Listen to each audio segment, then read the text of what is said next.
Do you translate Hindi to English in your mind before speaking? क्या आप बोलने से पहले अपने दिमाग में हिंदी को इंग्लिश में अनुवाद करते हैं? That is the biggest mistake. ये आपकी सबसे बड़ी गलती है। Translation is make you slow and nervous. अनुवाद आपको धीमे और घबराए हुआ बना देता है। Today story is about a boy who speaks perfect in grammar. आज की कहानी एक ऐसे लड़के के बारे में है कि जो व्याकरण को फटा में फॉरवर्ड था, मतलब एकदम परफेक्ट था वो लड़का। ठीक है, एकदम उससे आप सोचो एकदम perfect, but could not speak English at all. लेकिन इंग्लिश वो बोल नहीं पाता था।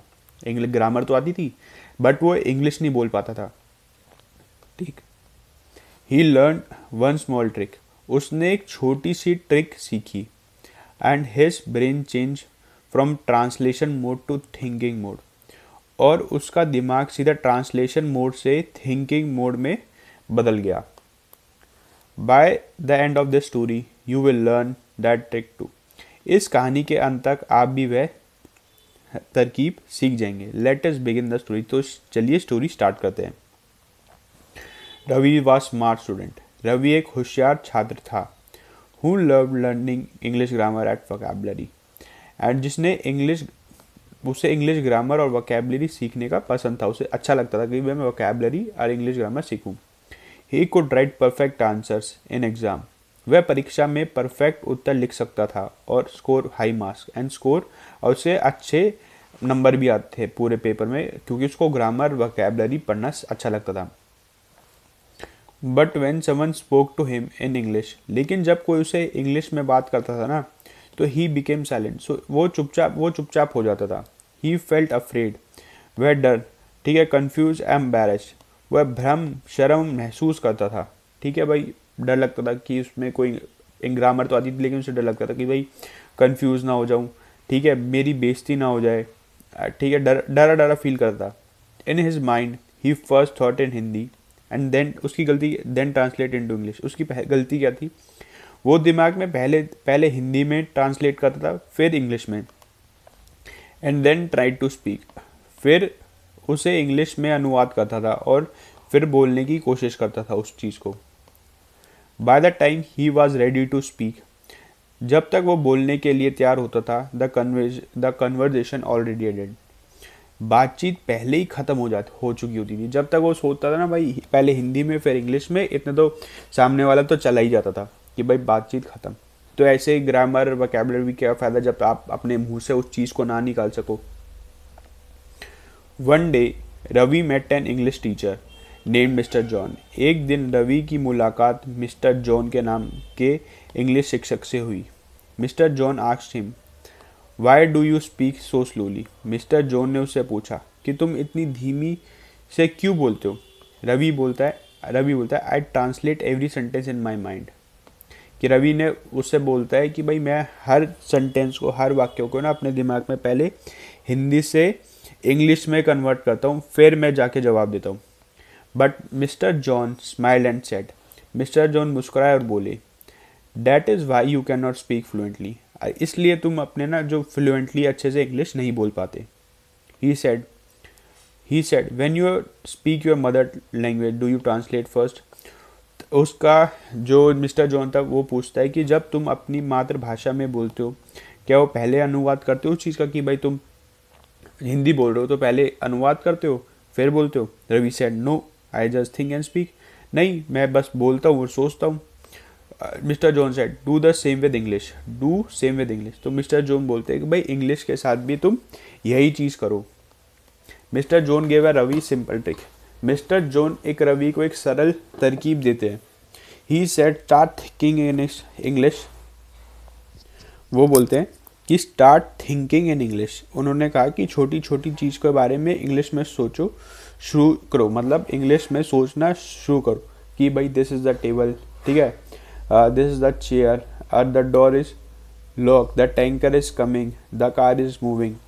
ही said when you see a chair think as this is a chair. जैसे मैं आपको बताया कि तुम जब कुर्सी देखो तो सोचो ये है एक कुर्सी है।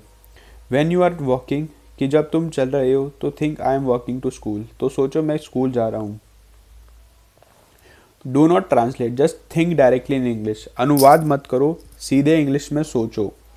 Eight first Ravi found it very difficult, शुरुआत में रवि को बहुत कठिन लगा, उसका दिमाग अपने आप हिंदी में चल जाता था। बट ही प्रैक्टिस, स्टार्टिंग में तो सब चीज़ को दिक्कत होती है अपने आप हिंदी में, बट उसने ना प्रैक्टिस एवरी डे, उसने कंसिस्टेंसी इस चीज़ की प्रैक्टिस करी, लेकिन उसने हर दिन अभ्यास किया, ठीक है, कि भाई this is the table, this is the chair, the car is moving, I am going to school, I am eating, सब कुछ।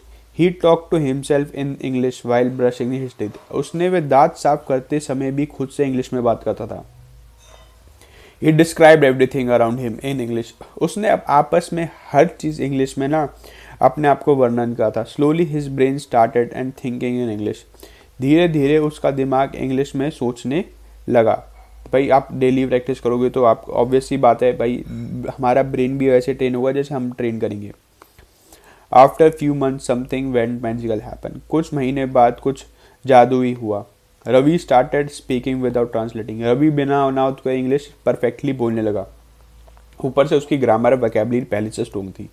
His word came naturally and smoothly, ठीक है, उसके बाद उसके शब्द स्वाभाविक और आसानी से आने लगे। He felt confident and happy, वह आत्मविश्वासी और खुद से महसूस करने लगा कि भाई खुश भी था, भाई यार जो बंदा इंग्लिश बोलने लग जाए खुद के दम पे, वो खुश क्यों नहीं होगा, आगे जाके उसके शर्म नहीं आएगी। One day he spoke in front of the whole class in English, एक दिन पूरी कक्षा के सामने उसने इंग्लिश में भाषण दिया। एवरीवन वाज सरप्राइज, और हर बच्चा हैरान था कि भाई कैसे इसने इंग्लिश सीखी, कैसे प्रैक्टिस करी। The boy who was silent before had found his voice, जो लड़का पहले चुप रहता था उसने अपनी आवाज़ अपने पास पा ली थी, मतलब अच्छे से पा ली थी। The lesson of the story is very simple, इस कहानी का सबक बहुत सरल है। If you translate you will be slow, यदि आप अनुवाद करेंगे तो धीमे करेंगे। कि भाई स्टार्टिंग सी बात है, अगर आप ट्रांसलेट करोगे, पहले आप हिंदी में बात सोचोगे फिर इंग्लिश में करोगे तो इसकी ट्रांसलेशन बहुत स्लो हो जाएगी। If you think in English you will speak fast and confidently, यदि आप इंग्लिश में ही सोचो और इंग्लिश में ही जवाब दो तो आपकी जो ट्रांसलेशन है वो काफ़ी फास्ट हो जाएगी। Start with small thoughts, one day English will become natural to you, छोटे विचारों से शुरुआत करो और एक दिन इंग्लिश आपकी एकदम मस्त बढ़िया हो जाएगी, स्वाभाविक हो जाएगी, किसी को लगेगा नहीं कि भाई ये इंग्लिश इसे आती नहीं है। दोस्तों रोहन की तरह अगर आप भी एक चैलेंज लीजिए, अगले 24 घंटे तक आप जिस चीज़ को भी देखेंगे उसका नाम इंग्लिश में सोचो। बेड नहीं, ठीक है, खाना नहीं फूड, बेड नहीं बेड, खाना नहीं फूड। अगर आप ये चैलेंज लेने के लिए तैयार हैं तो कमेंट कीजिए आई एक्सेप्ट। अगर आपको ये मेरी वीडियो अच्छी लगी, ठीक, तो इस वीडियो को प्लीज़ लाइक करें, शेयर करें, सब्सक्राइब करें। आपको मैं इंग्लिश सिखा के रहूँगा, ठीक है, अच्छे से कन्वर्ट करना सिखाऊंगा। आप मेरी वीडियो को डेली देखिए, ठीक है, आप पक्का इसमें कुछ ना कुछ सीख के जाओगे। बस आप में कंसिस्टेंसी होनी चाहिए, सीखने के लिए लगन होनी चाहिए। Thank you.